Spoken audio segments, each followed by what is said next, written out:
सबसे सटीक विश्वसनीय तरीके से जिम्मेदारी निभाना। सारा टूटे जिस तरह से इंसाफ की बात करता है, सारा टूटे जिस तरीके से गरीबों की आवाज उठाता है। तो हम लोग ईद का मनाते हैं। प्रशासन की बहुत मेहनत होती है, बिना प्रशासन के हम लोग कोई त्यौहार नहीं मना सकते। तो अगर उनका साथ है तो ये समझ लीजिए कि हम लोग उनके साथ में ही चल रहे हैं। और तभी सर क्या नाम है आपका? मेरा नाम मुर्तजा खान है, मैं MIM का सीनियर लीडर हूँ। और ये ईद के लिए क्या कहेंगे? मैं ईद के लिए, इस देश के लिए, इस अपने प्रदेश के लिए, अपने शहर के लिए ये पैगाम देना चाहता हूँ कि हमारा जो 1 महीने का रमजान का महीना है वो पाक और बहुत ही मुकद्दस महीना है।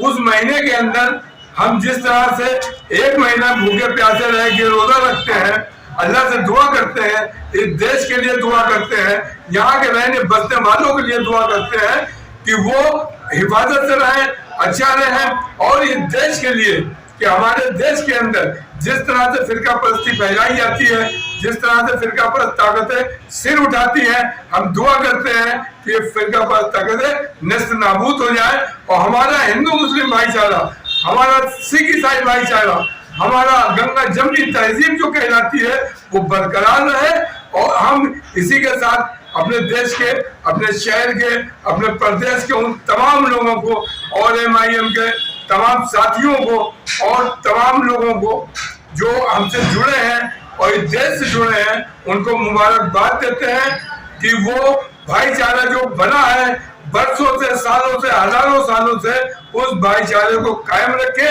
जिससे हमारा देश तरक्की करे और हमारे देश के अंदर इस तरह से माहौल हो कि लोग इस बात को समझने लगे कि हम सब भाई हैं, हमें आपस में नहीं लड़ना है, आपस में प्यार मोहब्बत से ही रहना है। और इसी तरह से इस चीज को हम आगे ले चलते हैं। हम तो अपने देश के लिए ये कहते हैं कि मोहब्बत के हंसी सपने आंखों में सजा लो तुम, और इस देश पे जान दे देंगे कभी भी आजमा लो तुम। इसलिए हम इस बात को अपने साथियों से, और मैं ये भी कहना चाहता हूँ, सारे टूटे जिस तरह से इंसाफ की बात करता है, सारा टूटे जिस तरीके से गरीबों की आवाज उठाता है, मैं सारा टूटे को बहुत बहुत शुक्रिया अदा करता हूँ।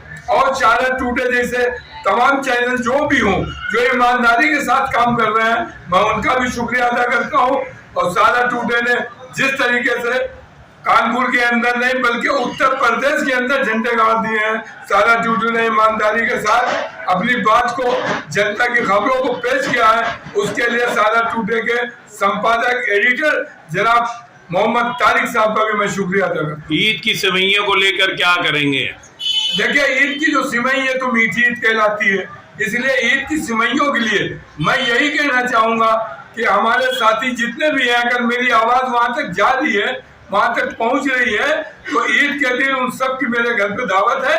हमारी मीठी सिवैया खाएं, नमकीन चीजें लें और गले मिले, क्योंकि ईद का त्योहार ये वो त्योहार है जो दुश्मन को भी अपने गले लगा लेता है, जो इस बात का पैगाम देता है कि ये मोहब्बत का पैगाम है। गले मिलते हैं, दुश्मनी भूल जाते हैं, भाईचारा कायम करते हैं और सिवैयों का मीठा मीठा टेस्ट, मीठा मीठा स्वाद, जायका खाएं और उसके बाद ही हमारे साथ जो भी मामला है उस बात को देखें। शहर के अंदर जिस तरह से, पूरे उत्तर प्रदेश के अंदर नहीं बल्कि देश के अंदर जिस तरह से लोग उल्टी सीधी अफवाह फैला रहे हैं, उल्टी सीधी बातें कर रहे हैं, तो मैं उन सबको सारा टूटे की जानिब से ये बताना चाहता हूँ कि कहीं कोई बात नहीं है, ये सिर्फ अफवाह है। अफवाहों पर ध्यान न दें, प्रशासन का पूरा साथ दें।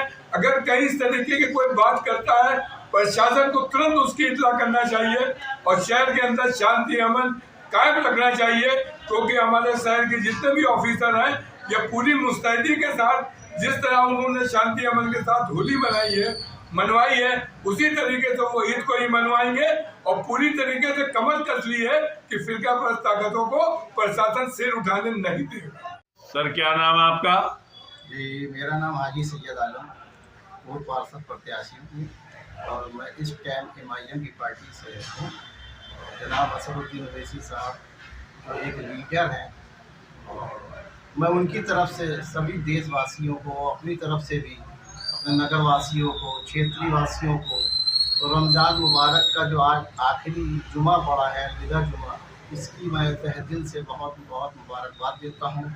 और ईद है कल, तो ईद के इस अवसर पे मैं अपने सभी भाइयों को, जो मेरे अपने हैं, मेरे देश के लोग हैं, मैं अपने देशवासियों को ईद की बहुत बहुत बधाई, शुभकामनाएँ। और ईद एक ऐसा त्यौहार है जिसमें एक दूसरे से हम लोग गले मिलते हैं, जो दिल में शिकवे हों या कोई गलतफहमी होती है या किसी का मनमुटाव होता है, वो सब दूर करके एक दूसरे से मिलते हैं, वो एक दूसरे को बधाई देते हैं। इसी तरीके से जो हमारे और भी भाई हैं अपने देश में, हिंदू मुस्लिम का एक बहुत बड़ा पैगाम है, ये एकता का पैगाम है। ईद मिलन, जैसे जिस तरीके से लोग होली मिलन मनाते हैं, दिवाली में मनाते हैं, एक दूसरे से गले मिलते हैं, मिठाइयाँ खिलाते हैं और घर पहुँचते हैं, इसी तरीके से हमारे देश का त्यौहार ईद का है। बहुत ही अल्लाह ने जो दिया तोहफ़ा है ये ईद का, इससे हम लोग एक दूसरे से मिल के, गले मिल के लोग बधाई देते हैं, अपने घर पे सेवइयाँ खिलाते हैं, बुलाते हैं और एक दूसरे को बहुत बहुत बधाई देते हैं। ये ईद का जो आपका जो सिवई का है, तो क्या आप भी इसका एहतमाम करते हैं अपने यहाँ? जी बिल्कुल, ये हर साल मैं करता हूँ, ईद के त्यौहार पे करता हूँ, और सिवइयों का भी रहता है। और हमारे कुछ अजीज़ लोग भी हैं जो कहते हैं, आना भी कहते हैं कि दावत कीजिए सर, तो उस दावत का भी इंतज़ाम होता है कि आइए हम लोग सेवइयाँ खाएँ साथ में और प्यार मोहब्बत से रहें। ईद के दिन शांति के लिए क्या कहेंगे? देखिए, ईद का नाम ही ईद है, यानी कि मिलन, और जब जिसमें मिलन का नाम है तो वो शांति का ही नाम है। प्यार से, मोहब्बत से रहना, एक दूसरे से गले मिलना और शांति से रहना, अपने देश को आगे बढ़ाना और देश के लिए हमेशा वफादार रहना। प्रशासन के लिए क्या कहेंगे? देखिए, प्रशासन का तो रोल ये है कि अगर प्रशासन ना हो तो हम लोग ईद ना मना पाए। प्रशासन की बहुत मेहनत होती है, बिना प्रशासन के हम लोग कोई त्यौहार नहीं मना सकते। तो अगर उनका साथ है तो ये समझ लीजिए कि हम लोग उनके साथ में ही चल रहे हैं, और तभी हम लोग का त्यौहार सुरक्षित है और बहुत आराम से और कायदे से मना लेते हैं।